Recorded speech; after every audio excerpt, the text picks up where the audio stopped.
22 years తర్వాత కూడా ఇంకా ఈ సినిమా గురించి ఎంత బాగా మాట్లాడుతున్నందుకు ప్రతి సంవత్సరం ఆగస్ట్ 15th కానీ జనవరి 26th కానీ టీవీస్లో వచ్చినప్పుడు సోషల్ మీడియాలో చాలా మెసేజ్లు వస్తాయి. ముఖ్యంగా థ్యాంక్స్ చెప్పుకోవాల్సింది ప్రొడ్యూసర్ మా ఫ్రెండ్ శంకర్ మురళి గారికి.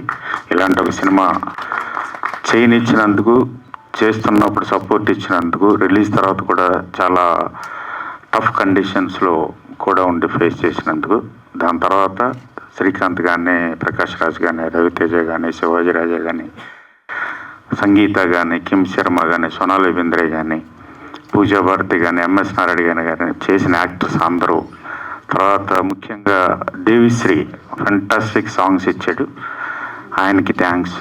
తర్వాత మా గురువు గారు సీతారామ శాస్త్రి గారు. సో పేరు పేరున అందరికీ థ్యాంక్స్. తర్వాత ఈ మధ్య ప్రెస్ మీట్లలో జర్నలిస్టుల ఇన్వాల్వ్మెంట్ లేకుండా, ముఖ్యంగా సురేష్ కుండేటి ఇన్వాల్వ్మెంట్ లేకుండా అంత బాగోదేమో అనుకుంటున్నాను. అందుకని మీరు ఏదన్నా క్వశ్చన్స్ అడిగితే సమాధానం చెప్తా. సినిమా అంటే నాకు అన్ని సినిమాలు చేస్తే బాగానే ఉంటుంది అనిపిస్తుంది.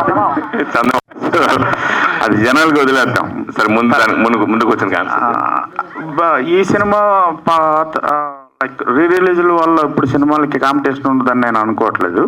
First thing. Second thing, Murari నా పర్సనల్ రీజన్ ఏంటంటే, నా అనాలిసిస్ ఏంటంటే, Murari for the last 2 decades బాగా dark cinema, dark emotions, dark scenes ఎక్కువైపోయింది.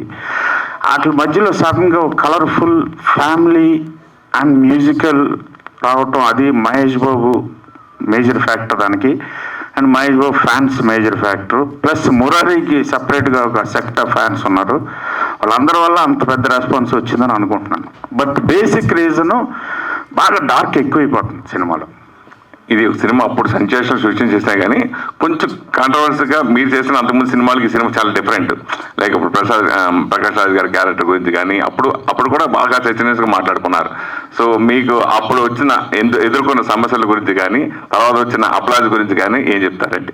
అప్లాజ్ నాకు ఇప్పటివరకు కూడా ఒక 4-5 ఫిల్మ్స్ ఉన్నాయి నేను చేసిన వాటిలో, అన్నిటికీ చాలా గొప్ప రెస్పెక్ట్, గొప్ప ఎఫెక్షన్ వచ్చింది. So I'm very very grateful to all the producers in the first place, అలాంటి సినిమా చేయనిచ్చినందుకు ఫస్ట్.